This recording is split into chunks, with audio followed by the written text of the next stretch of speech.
of a shot of winning. We can beat anybody in the world, and I think we're going to win next Sunday.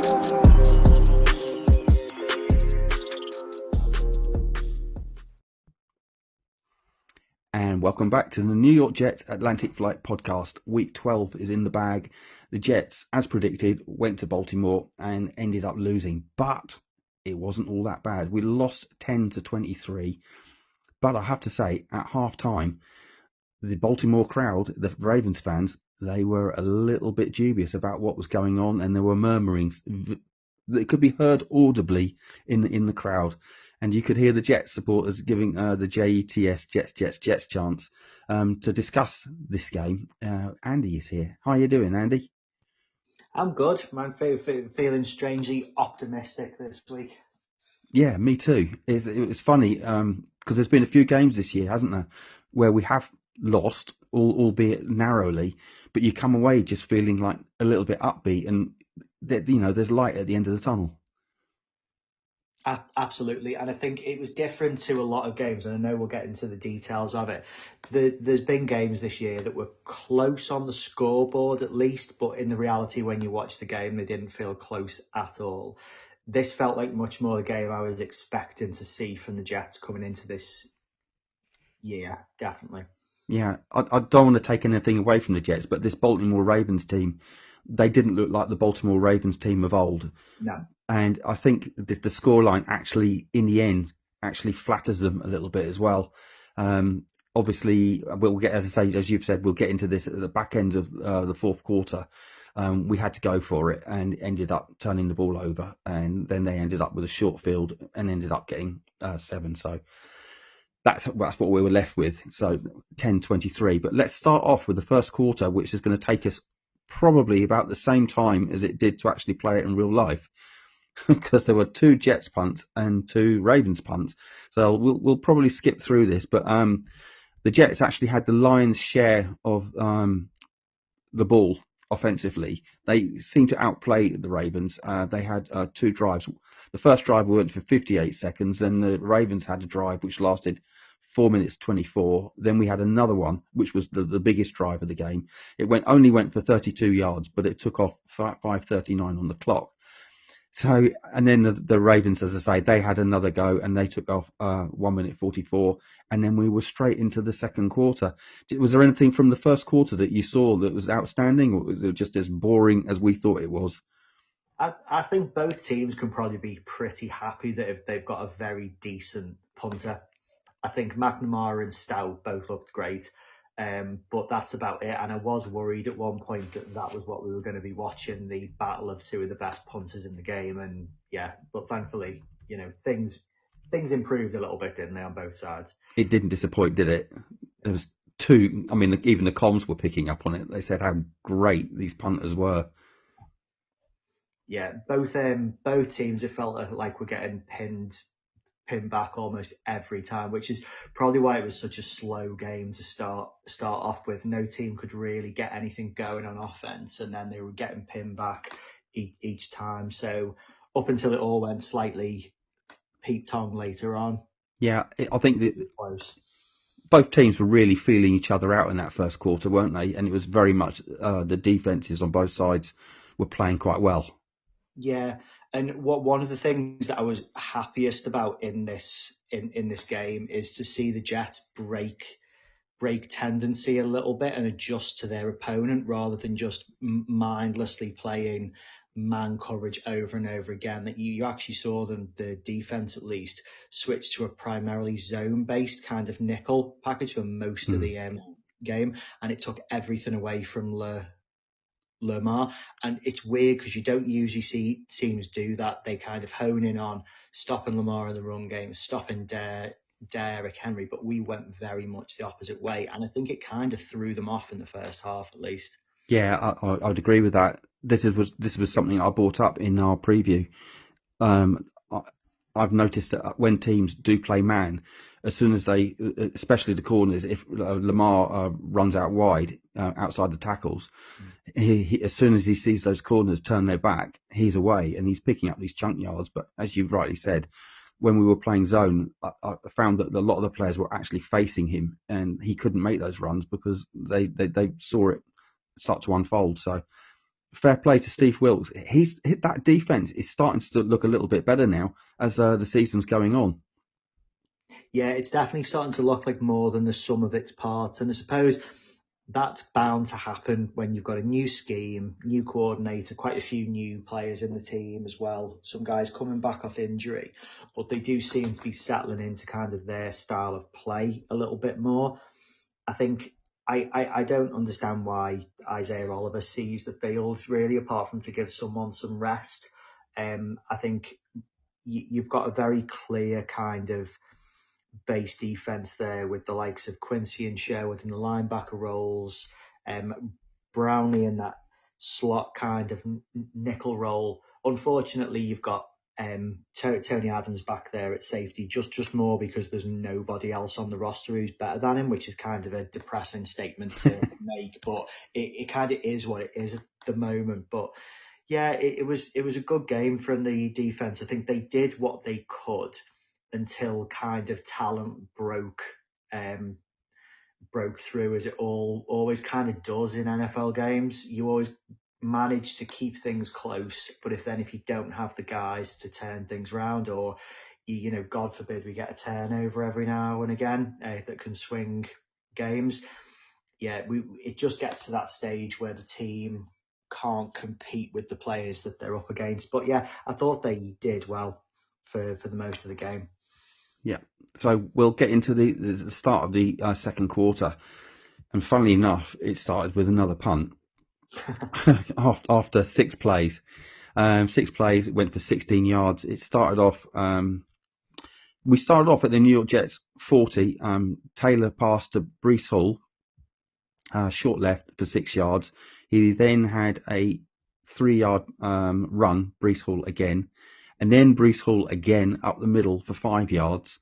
And then we had another run, Breece Hall to the left end for no gain. And that's when we ended up, beg your pardon, then Taylor up the middle. And McNamara ended up punting 29 yards to the Baltimore 15, which is where they picked up the ball. So was there anything from that drive that stuck out for you, apart from Breece Hall getting a majority of the ball again? No, I think it's just kind of telling of what you're going to see for the rest of the season. Is Breece Hall is going to very much be the kind of workhorse for this offense, and we haven't really mentioned that what one of the main changes before the game at Aberdeen is that Tyrod Taylor was the guy sort of under center in this game, and I think that with Tyrod playing, the Ravens had to respect the pass just a little bit more, which it opens things up from Breece from a rushing point of view as well. Yeah, you bring this up. I was absolutely gobsmacked when I looked at the stats. Without looking, I mean, I will tell you, the first set of stats are the Jets, so Tyrod, and then the other ones are Lamar. So attempts, completions. So the Jets, 17 of 28, Baltimore, 13 of 23. Our Jets completion ratio 60.7 to the Ravens 56.5.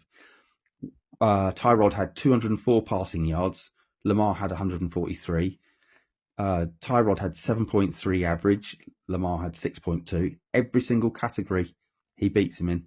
Yards per completion 12 yards to 11.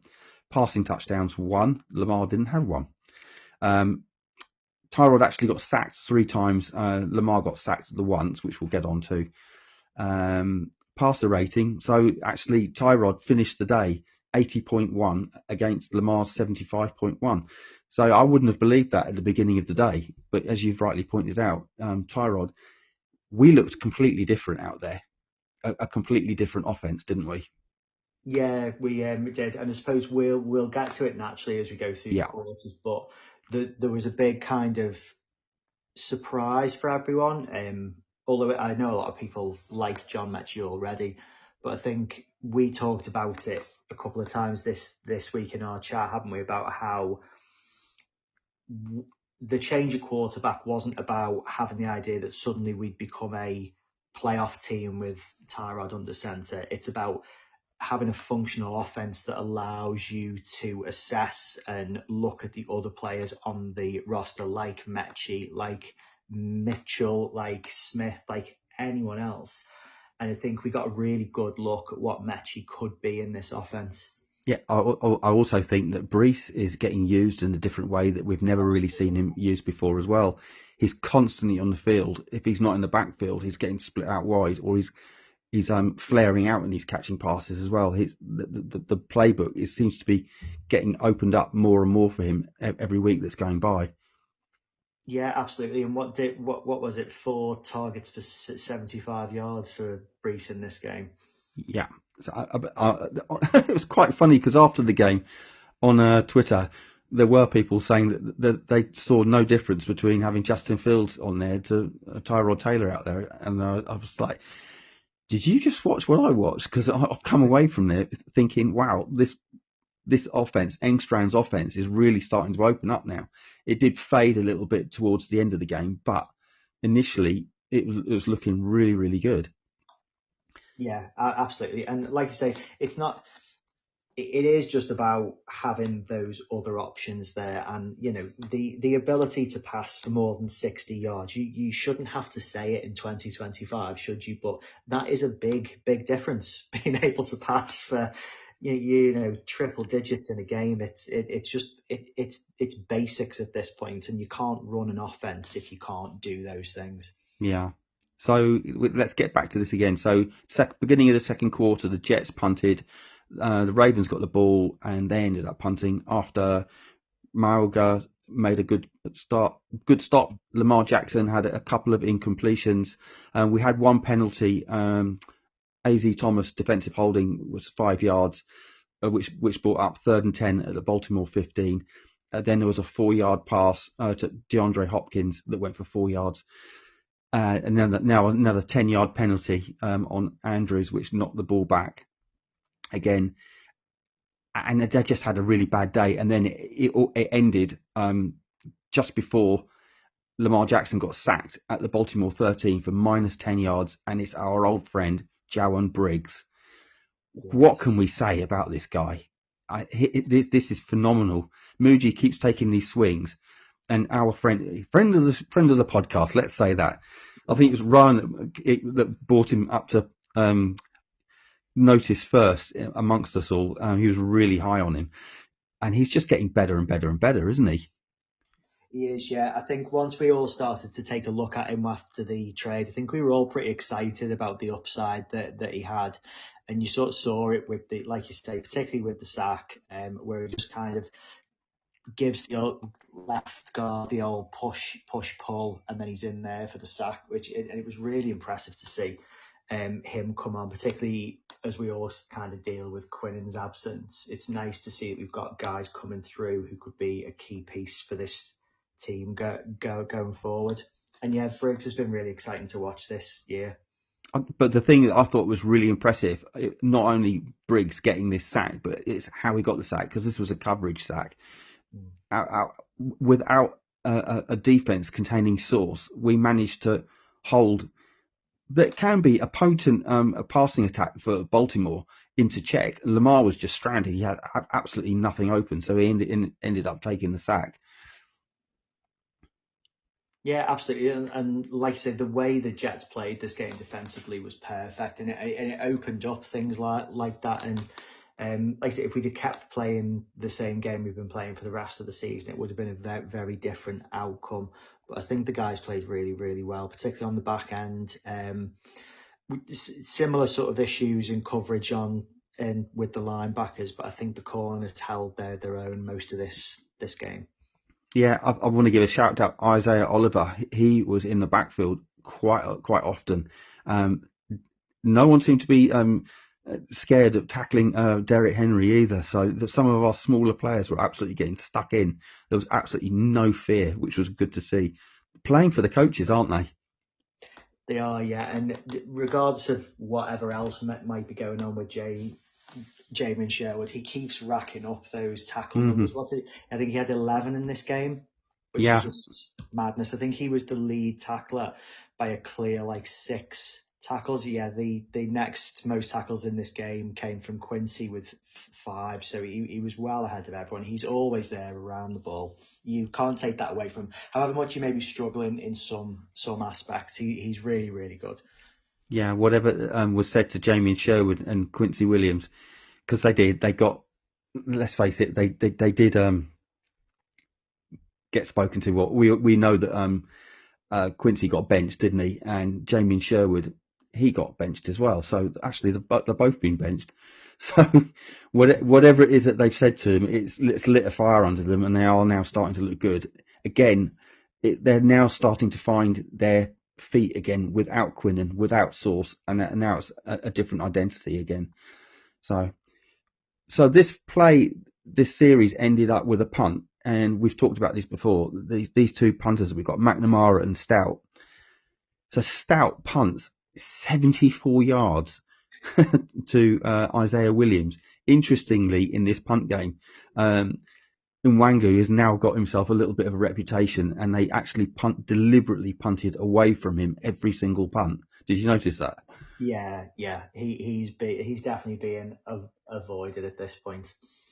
Yeah, it was a really good punt as well. So it went all the way down to the Baltimore 13, which is where the Jets picked up the ball, and it went 12 plays in 79 yards. But it didn't start off too well. It was a -2 yard run by our old friend again, Brees, and then Taylor passed to John Mechie for 19 yards. Really great pass, and that took us up to the 19. Sorry, I beg your pardon, the 38. Brees Hall then ran to left guard for 3 yards. Tyrod Taylor, he ran for 8 yards. He's got some wheels on this boy. He can still run when he wants to. He can. Yeah, I always hold my breath though whenever he runs, because I keep thinking back to, I think it was the game against the Giants where he started, and I think Quincy just put him in hospital, and I think he did his shoulder in. So every time I see him run, I just hold my breath and think of that play. Yeah. The two players that really stuck out for me, particularly this drive, Mechie and Brees, they were really lighting it up. There was a 14-yard pass. I love this. This is the second time that I can remember seeing this. Max Mitchell reported as eligible, so we've got this big line, and you'd think it was going to be a run pass, but it was actually a short pass to Brees Hall. They actually managed to pick up 14 yards, and that's when Kyle Hamilton got injured on that play, the first injury, because he actually got re-injured later on as well. Then there was another -yard for Brees Hall again, and then Taylor again to John Mechie for 13 yards. Mechie is super impressive on this drive. And then there was a 4-yard run out of shotgun, Brees Hall up the middle for 4 yards. And then there was another 8-yard run by Brees Hall, and then no run, no gain by Brees again, and then incompletion from Taylor. And this is where it just looked so beautiful. It was a Taylor pass, short left to John Mechie for 13 yards, touchdown, Nick Folk, extra point. Great. That drive, what can you say? It was the Mechie and Brees Bowl, wasn't it? It was, yeah. And it brought up a couple of really good things, because like you say, there was that play where Brees just kind of put his head straight into Hamilton. And I can't remember who else. I think I was listening to another podcast earlier. They were saying, we haven't seen Brees run like this in a long, long time. He's not just looking to kind of dance around, and he's properly throwing himself in to gain a couple of extra yards. And I don't think Hamilton was expecting it. And he's one of the kind of toughest safeties in the game at the moment. And for sure. He managed to just put him down. One of the things that made me laugh on this drive, though, because I was just looking at it then, this is the drive where, for some unknown reason, and I don't think Engstrand will ever do it again, he had Mechie on the line trying to block Green. And I remember watching it going, what is happening here? Because bless him, he tried, but Jesus, he isn't going to hold up Green on the line. That's not his game at all. But then, like you say, touchdown, perfect end to a nice drive. Yeah, it was quite reminiscent. Do you remember, there was a fourth and 1, and Justin Fields checked out of it, and he went for I think it was like a screen pass to Brees, and he had Arian Smith blocking out wide. Yeah, It was like a little bit reminiscent of that. yeah, Exactly the same thing. That's not going to go down well. As you say, I don't think he's going to do that again. no, But to your point about Brees as well, I got slaughtered on Twitter for saying this. It was pre-season. It was the third game, I think it was, because all I saw was Brees dancing around, and I just thought to myself at the time, you just look like Le'Veon Bell round there. You're just dancing around instead of hitting the hole like you used to, like the others doing, because Braylon Allen and Isaiah Davis, up to that point, they'd been doing just that, hitting the hole, picking up 4 yards, 5 yards, and sometimes breaking through and picking up a little bit more. And that was the kind of Brees that we've been used to, but all of a sudden he just wasn't doing it. And I just thought to myself, you're kind of looking to have that home run every single time that you're touching the ball, and you can't do that. You've got to pick up those hard yards, and he was doing that. He was putting his head down and he was picking up those dirty yards to keep those chains moving. Yep. So that was that. I thought that drive was absolutely brilliant. So that was 7-zip. We then kick off to Baltimore. McNamara kicks 57 yards. I'm really not sure why Nick Folk doesn't take kickoffs, but anyway, McNamara does the kickoff, and the Ravens drive downfield, and it all ends up with a field goal, which takes the score to 7-3. What was your feelings about that? Because it went to 7-3. At one point I thought, here we go, it's going to be 7 each, and the wheels are going to fall off. But they ended up settling for a field goal. Sometimes it's better to go for a field goal than it is to go for it on fourth down, because it was 4th and 4 at the Jets 13, and I would have suspected that they would have gone for 4th and 4. Sometimes it's better to take the points. Yeah, and I think given the struggles they were having on offense, I don't judge them for just taking the field goal at that point. They'd had a couple of kind of rough, where we let them off with some penalties, with some weak coverage here and there, and they just it wasn't the most impressive drive from the Ravens. This one, it felt like it could have ended at any point. So I understood why Harbaugh just went for the 3 there, and I think it ended the half at a decently close scoreline, which is what. And it kind of felt fair at that point. It felt like a good reflection of the game so far to be at set 7-3. Yeah, and this is what I was saying at the beginning of this podcast. This is where you can audibly hear the Ravens fans getting a little bit itchy-feety and thinking to themselves, is the upset on the cards here? Because these are the kind of games when we're playing them, we'd say this is going to be a trap game. We're heavily favoured to win this. What was the? I think they were favoured 13.5 or 14.5 points spotted, weren't they? Yeah, that was the spread. Yeah, about 13.5. So we get the ball again, and we drive. It's a short drive, and it ends up Taylor gets sacked at the Baltimore 47 for -8 yards. At that point, it was 3rd and 2. Sorry, it was 3rd and 2. Then it became 4th and 10, and we end up punting. The Ravens there's 23 seconds on the clock. The Ravens just see out the half, and as you said, we go into the third quarter 7-3 up, but the Ravens get the ball at the beginning of the third quarter. So Baltimore get the ball back, and it was a little bit of a heart and mouth moment. As their returner Hill, he actually fumbled the ball at the 1, but he actually picked it up and managed to scamper for 27 yards. McCrary ball on the tackle. Then it was incompletion, another 5-yard penalty. This time Rose Garden false start. Again, another incompletion, which took them to 2nd and 15 at the Baltimore 21. Lamar then had a deep right pass to Mark Andrews, but there was a penalty on Isaiah Oliver. Defensive pass interference, 34 yards enforced at the Baltimore 21. So then all of a sudden they've got the ball back again, and now they're running with it with Derrick Henry. Derrick Henry, he does not look the same player that he used to be. Obviously, he's getting older. He's got a few miles on the clock. Brownlee was absolutely all over Derrick Henry in this game. He was loving his life. Zay Flowers, he ends up taking a right end around.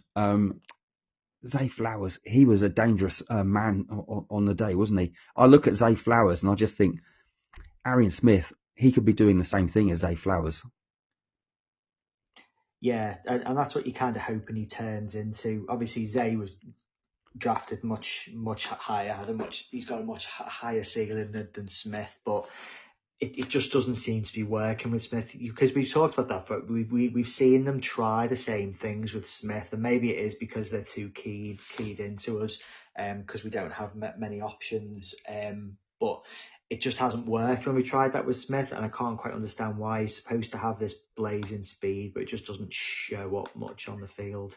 No, it's odd. But getting back to the defensive side of the ball again, Jamie Sherwood, he had such a good game, as you rightly said, he's the top tackler. Harrison Phillips, again, so we had Jawan Briggs and we got Harrison Phillips.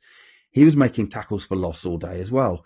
It's just incredible. I just find it incredible that these trades that Mootie's done for round 6 picks, round 7 picks, and we're not even losing a pick. Where in some instances we're actually trading a 7th for a 6th and a 6th for a 7th on some of these. It's just incredible that these are going to be key players for us next year, aren't they?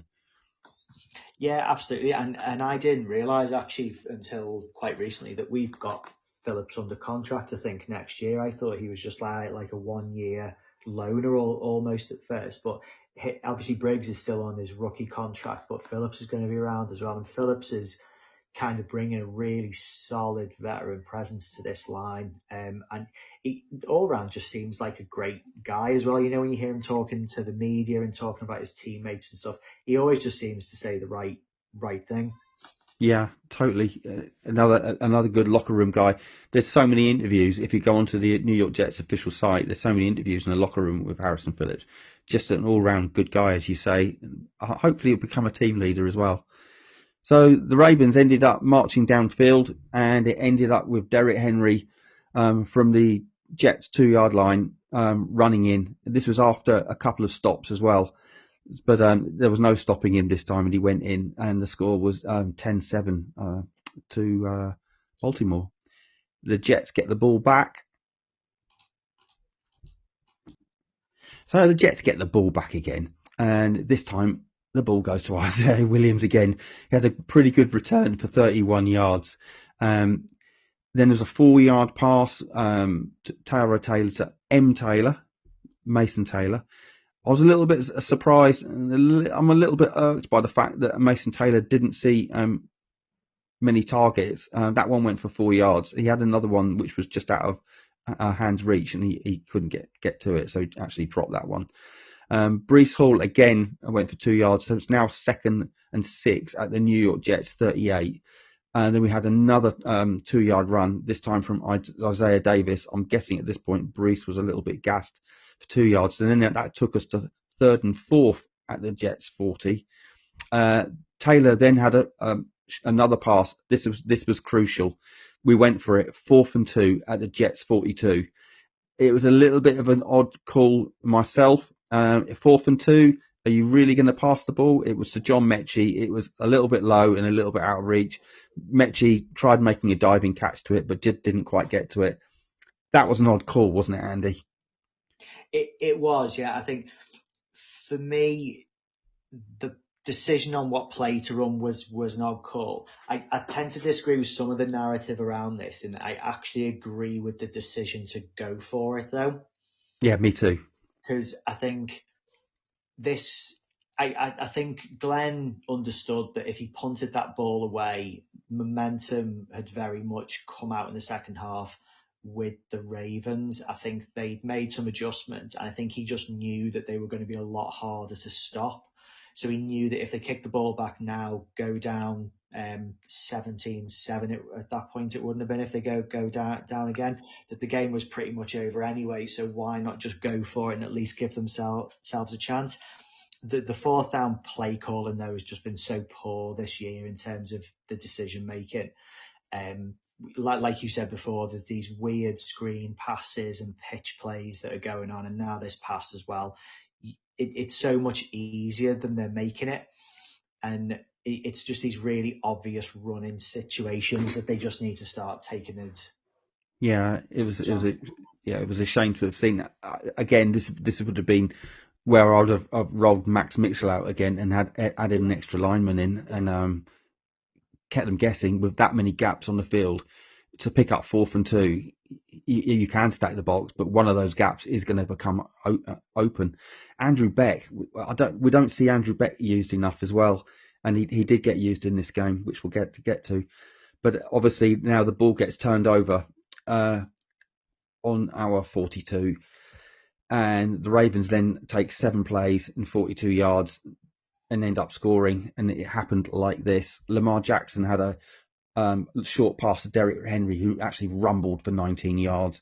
Scary sight when you see that guy getting into the second level coming at you. Not something I would like to see. And then Derrick Henry again, having his Brees moment. He ran for another 3 yards, and then they mixed it up. Another pass which was incomplete. Jackson did not have a good night really passing the ball. And then he had a deep pass to Zay Flowers. Again, we ended up picking up another defensive pass interference. This time it was on Tony Adams, 17 yards, a forced at the New York Jets 20. So now it was third and 7, and now they can pick up a new set of downs. We go 1st and goal at the New York Jets 3. This is where Brownlee was absolutely instrumental. How can someone like Brownlee tackle someone like Henry? I just do not know. But they had one go at it, a second go at it. Brownlee and Malachi Moore combined on the second attempt. And then there was another incompletion from Lamar Jackson, this time to Mark Andrews. Brilliant defense from Harrison Phillips and Tony Adams in the back of the end zone. They both combined to just completely reroute Andrews, who didn't have a chance to make the catch. It was at the back end of the end zone, quite high pass, but Andrews normally he would have eaten those up, but Harrison Phillips and Tony Adams made a good job of stopping him there. And then we had the touchdown run, 2 yards out, Derrick Henry up the middle, boom, there it goes, 10-17. So there we go. And you talk about momentum. Now the momentum's with the Ravens going into the 4th quarter. Yeah, absolutely. And you could kind of feel, and maybe it was just that long opening drive that ended in a touchdown, but it just felt different in the second half. It felt like the Ravens were a little bit more at ease, maybe. And yeah, I think it got to that point where the Jets were playing well, but it becomes a talent factor after a while. And the Jets at the moment, they've got some good pieces, but they don't have the talent to keep up with a team like the Ravens, even when they're not playing their best game, because they can just turn it on a little bit more and all of a sudden they're way out ahead of us. And I think that's what you saw at the start of the second half. So we start the 4th quarter. Sorry, I did say that it was 17-7. It was actually... it was 17-7, not 17-10. We get a fault field goal, and then it becomes 17-10 in the 4th quarter, and this is how it happened. We had a kickoff, and there was a penalty of Baltimore because he weirdly kicked. Apparently, this isn't the first time he's done this. Their kicker, Loop, he kicked it short. It actually landed outside of the landing zone on the 21. So if you didn't know, when you do the kickoff, the landing zone is within the 20. So in this case, it hit the 21. He's done this before, so we ended up with the ball on the 40. Quite odd that you'd be able to do that, because these kickers can just nail it inside the 20 with their eyes shut, but apparently not. So we're spoiled because we've got a good kicker. There's a big thing, isn't there, at the moment? I think the Panthers in particular have gotten really good at it this year, where it is allowed to bounce in the landing zone, and if it bounces, then the kicking team's line are allowed to move and start to close the gap. So they're getting good. Connor Orr at Sports Illustrated wrote a really great article about it a couple of weeks ago, where teams are trying these little like pooch kicks where they're trying to get it in to bounce in the end zone. It makes it harder for the returners to catch, but it allows your team to move as well. So a couple of teams better at it than others. I don't think Loop is quite there yet. But yeah. Yeah, I saw that. As you were talking there, I did watch another game, and they did exactly the same thing. And as this ball is rolling along the floor, it gives your punt team or your kickoff team a hell of a chance to get downfield in a hurry. And if the guy is the returner's got his head down and trying to pick the ball up, all of a sudden he's got defenders right in his face. If he hasn't made that fair catch, can you fair catch it if it's on the floor like that? No. With the new rules, you can't fair catch it if it's caught in the landing zone or if it bounces in the landing zone. You've got to try and return it. There you go. So there's another reason for skipping it along the carpet. Yeah. So off the kickoff, Tyrod Taylor had another short pass to John Mechie out of bounds at the 2. Thought that one was going to go again. Carl Hamilton was all over the place. What a great player Carl Hamilton is. If Ravens want to get rid of him, we'll have him, please. Breece Hall went for a 1-yard scamper, and then Tyrod Taylor again scrambled to Baltimore 49 for 8 yards. Had my heart in my mouth when he did that because I thought he was going to get hit. He did seem to run for a very long time, and then we pick up a 10-yard penalty. This time Max Mitchell reported eligible. Breece Hall pushed out of bounds at the Baltimore 44 for 5 yards, but the penalty was on John Simpson, offensive holding. Simpson's he's quite sporadic with these penalties, these holding ones. He has been really, really good, and then just recently he's been picking up more penalties. And there was a 9-yard pass to Taylor again. Again, I would like to have seen more from him. And then we had a 26-yard pass to Adonai Mitchell. We haven't heard much of his name called as well, but that was for 26 yard. I seem to remember that was a sliding catch as well, so it was good to see Adonai Mitchell getting on the board with those fantastic legs of his. Tyrod Taylor, left tackle, to Baltimore 24 for no gain, and then we had an incompletion. And another incompletion. We were at the 3rd and 10 at Baltimore 24. Then it was 4th and 10 at Baltimore 24. Nick Folk hasn't missed a kick all season, all field goals, all extra points, and that's when we went 17-10. Beg your pardon. And that was at the end of that run. So, what were your thoughts from that? I thought, yeah, this is where you started to see the Ravens clamp down on us a little bit. Like I say, it was nice to see Adonai Mitchell haul one in during this game. I think he was targeted a couple of times, but only managed to bring it in twice. And a couple of them were deep balls, which is not Tyrod's kind of wheelhouse at all. There was one, I think, was it this first half where he missed him quite badly, or it might have even been this drive, to be honest. But he only managed to haul a couple in. He's looking like someone, Mitchell, where if he can get it right, if he can deal with some of the issues he's got with drops, he could be someone else like Mechie, who's someone that we might look to keep on next year, paired with whoever we get in the draft. But yeah, definitely, like I say, this wasn't the drive that sort of sealed the game. That's a little bit later on, but you could definitely still feel that even though on the scoreboard it was close, it didn't feel close watching the game.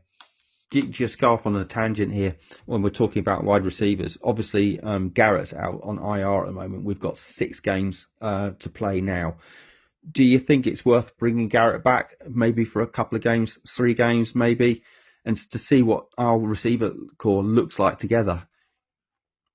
Yeah, there's always that temptation, isn't there, to kind of just wrap him in bubble wrap for the rest of the season and just not risk him getting re-injured, because it's already happened once, hasn't it? So I would like to see what it looks like with Garrett, Mitchell and Mechie on the field. I'm just not sure the value. If there's anything wrong with Matt Hall, even a lingering injury, a sore toe, whatever it is, I'd be much happier if he was just on IR for the rest of the year. Yeah, I agree. Even though the temptation is, I feel like a kid with a box of toys. I just want to see them all out there and see what we've got, because I think it'd be quite exciting. We did that, we'll probably end up winning a couple of games, so it'll probably put us out of decent draft range as well. So yeah, so the score was 10-17 to Baltimore, and then the next drive, this is where, for me, the defense looked a little bit gassed, and the Ravens were just turning the screws, and they ended up scoring a field goal. This was their longest drive. It was 5 minutes 6 seconds, 9 plays, 58 yards. They drove down pretty much at will, splitting with some long passes, some short runs, but inevitably getting that field goal. And as I say, the score was then 10-20. And this brings us up to a key point in the game. The Jets then pick up the ball at the 27-yard line after a short kickoff. Tyrod Taylor, this is where Andrew Beck gets pushed out of bounds.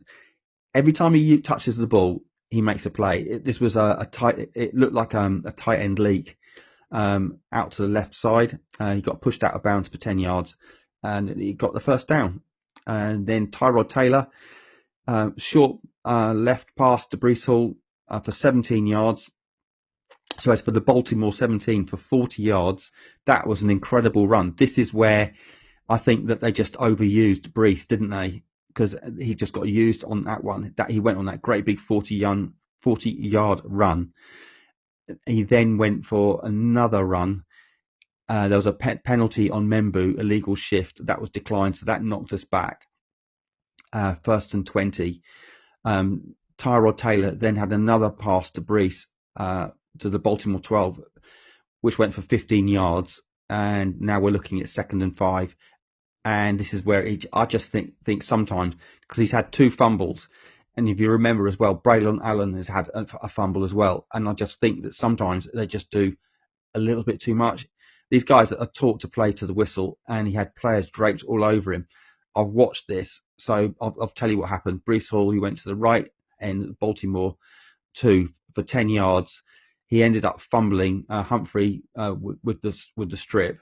It was recovered by Gilman at the Baltimore 3, and we ended up turning the ball over. But I looked at that ball. He had 2 hands on that ball. There wasn't a lot he could have done. So it's all right, fans criticizing him and saying, you've got to stop fumbling the ball. He had 2 hands on the ball. What are you meant to do?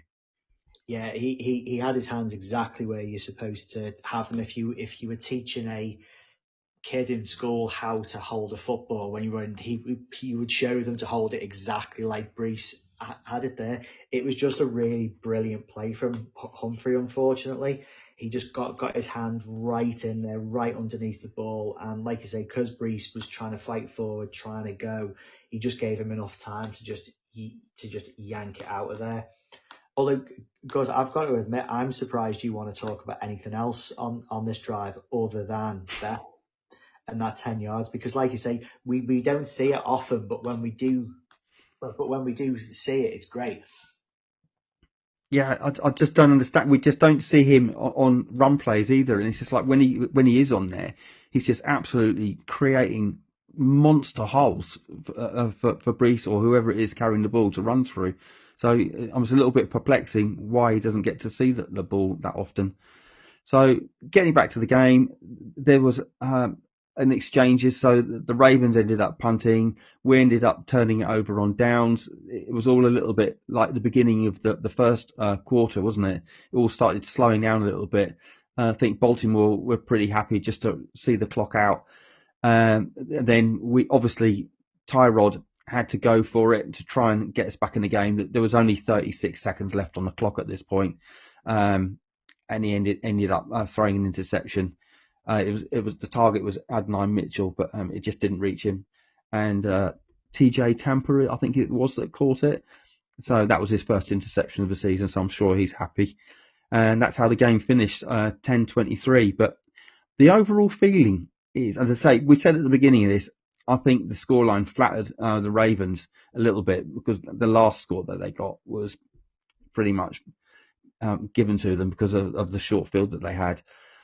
So overall, it was a game that we weren't expected to win. It was a game that we were expected to get blown out in, and it didn't happen. Well, the Ravens won the game, sure, but in the manner that they won, it wasn't very convincing, was it? No, it wasn't. And I think this is exactly what I hoped to see from Glenn and the team this year was hanging around in games, looking competitive, looking competent. But I always kind of knew that ultimately we would be unlikely to win a lot of games just because of the sort of lack of talent we've got on the roster at the moment, particularly, like we say, at the quarterback position. But I felt better about how this game looked than any of the other games that we've played all year. I thought we looked competent on both sides of the ball. I thought we moved the ball well on offense, played a very sensible style of defense, sort of tailored to the opponent that we had. And I thought we looked like a professional unit for the first time all year. And yeah, I came away from this game feeling quite optimistic. Yeah, and of course we've got Atlanta, who are currently 4-7. They're a little bit of a weird potato, but it's weird because now we've got anything can happen in that game. Yeah, it's going to be so weird. And Kirk Cousins is now leading them as well, and Kirk Cousins just seems to be one of these players that just every now and again he just makes ridiculous plays, and he looked really good for them last week. So, like you say, anything can happen here. If we do not get an interception in this game, there's no hope for us at all. We have no hope. We will be one of the first teams to ever finish a season without an interception if we can't get one against Kirk Cousins. Jeez, he just seems to offer it up at least 4 or 5 times a game now. I think the easiest way for us to get an interception is to all of us just go and put a bet on saying the Jets are not going to get an interception for the rest of the season, because you know for a fine fact that's going to happen. We'll get 2 or 3 in the same game, so I might just have to do that. So if we get an interception in this Atlanta game, you'll know I've put money on this. But Andy, thanks for joining us on this recap. We're 2-9. I don't know where we are on the Tankathon. I think we're something like 4th at the moment. I need to bring that up for those that are following it. So we're kind of in touch, but the Giants are ahead of us, just ahead of us, but they've played an extra game. So there is a chance that we'll probably, if we lose against Atlanta, that we'll probably swap places with the Giants. So who knows? It's weird to say this, but I feel like it's quite exciting. The back end of this season, we're 2-9, and I feel a little bit excited. I'm happy to have seen what I've seen. The fight, as you said, against the Ravens. So all in all, feel quite happy and optimistic for this team moving forward. I like the way this coaching staff are handling things, and I like the way the players are battling and playing for the coaches. But thank you for listening. If you like what you hear, give us a subscription, give us a comment, give us a like, and look for us on Twitter at New York Jets Atlantic Flight Pod. And thank you for listening. And as always, go Jets. Y'all know what to say. On 3. 1, 2, 3.